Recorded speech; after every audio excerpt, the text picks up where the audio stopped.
Sasa kwa mapenzi makubwa na kwa namna mlivyoiunga mkono serikali tulipowaomba mfunge mkanda na mkaamua kujituma na kufanya kazi kwa bidii na kufanya uchumi wetu ukue kwa 5.5% mwaka huu, kwa kuwa mcheza kwao hutunzwa.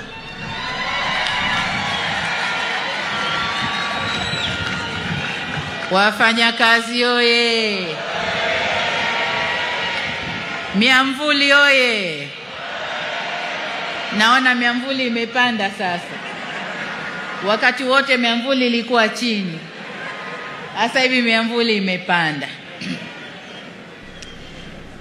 Sasa kwa kuwa mcheza kwao hutunzwa, mimi na wenzangu, na baada ya kuangalia uchumi ulivyopanda, na umepanda kwa sababu ya nguvu zenu wafanyakazi,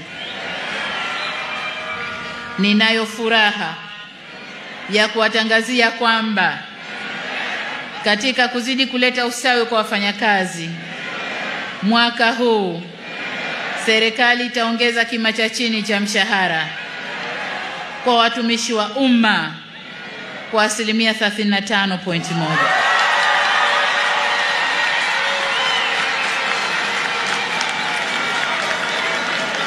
Wafanyakazi oye!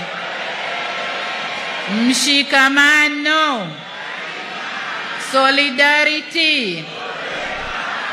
Aya, tusikilize.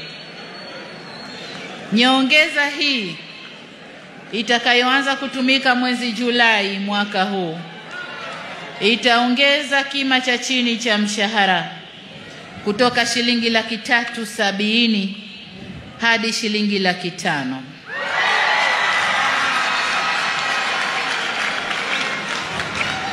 Ngazi nyingine za mshahara nazo zitapanda kwa kiwango kizuri jinsi bajeti inavyoturuhusu, lakini nataka niwaambie nyongeza nzuri ipo.